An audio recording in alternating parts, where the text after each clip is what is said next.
Bruce Bochy, one of 14 managers to win 1,400 games and more than one World Series. Only one of those managers, Ralph Houck, is not in the Hall of Fame.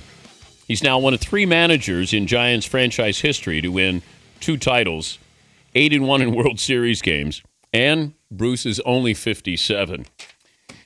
He joins us now. You're getting in some pretty lofty company there, Bruce. Well, Dan, I appreciate those comments. Only 57. I like that one, too.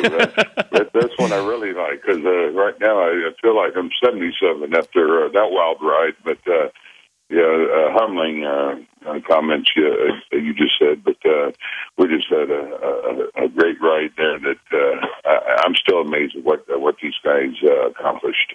I got to ask you about, when you speak about a great ride, in the parade, your car ran out of gas in the parade?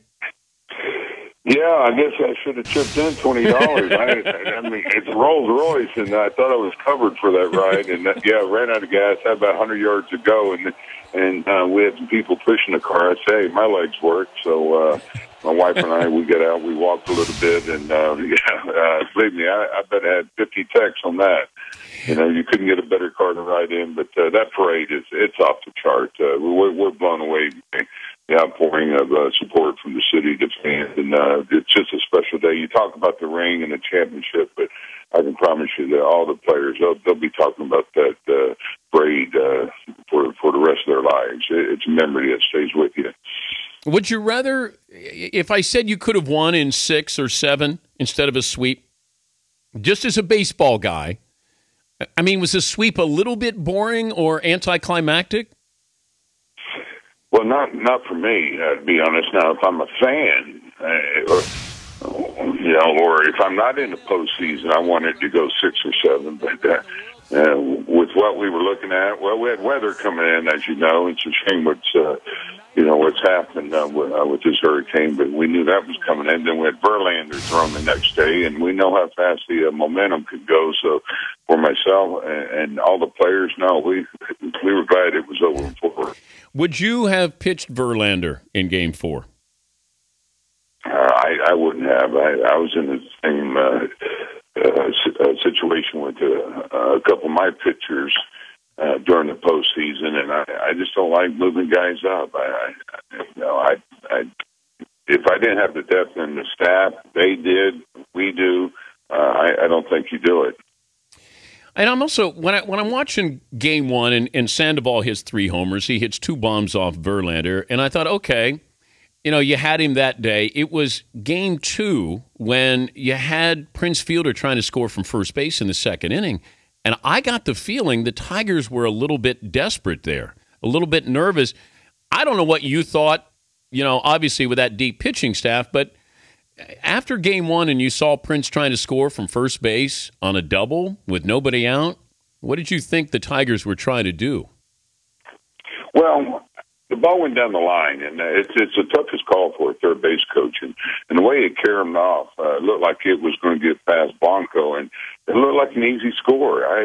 That's the same angle I had, but you have to give our guys credit. Blanco made a strong throw, even though he missed a cutoff man. He hit the trailer, Scudero, who was in the right place and made a perfect throw. Everything to be perfect for us to get Fielder. And Dan, I tell you, you talk about our pitching and the 3 home runs. Our defense was awesome. It was unbelievable through that series, and to me, that was played a key role in us winning 4 games. I agree with you. You're talking to Bruce Bochy, world champion, San Francisco Giants manager.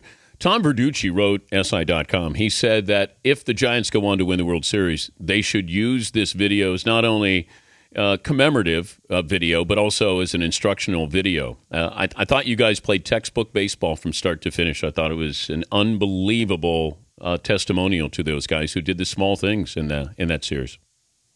Well, thanks, and I agree with you.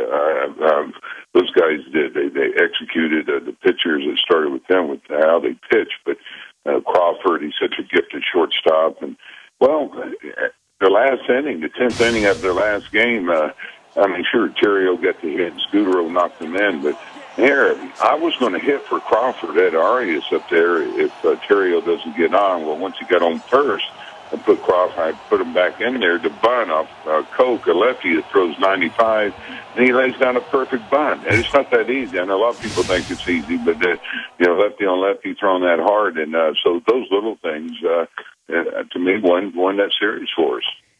Do you realize what you've accomplished, though, Bruce? Because you heard your nickname, Bruce Bochy, that, when you were with the Padres, or people were nervous when you were with the Giants. I mean, this is hell of elite company here for you. Well, with the comments I've heard, believe me, as I said, it's humbling to be mentioned in the same company as these names. And I don't think about it. Believe me, I never in my wildest dreams that we all dream about, getting to the World Series, but coming up here to San Francisco, such a storied franchise that we'd have 2 championships in 6 years, and I'm a little blown away, when I'm hearing comments like that. Believe me, Dan, and I don't think about it. I'm just so thankful for the resources that our owners have given us here in Brian Stadium. I mean, what a job he's done. Getting the talent on the field here to give us a chance to win, and that was one reason why I came up here. I always admired how he did things, and he's getting these players that we need to have a chance to win a championship. So I know how blessed I am. I'm fortunate to be doing what I do, but also to have not just a boss, a GM, but a friend that just does a tremendous job. Well, congrats, and probably see you in spring training in Scottsdale. But once again, congratulations, Bruce. Great job. All right, Dan. Thank you very much. Good talking with you. All right, Bruce Bochy.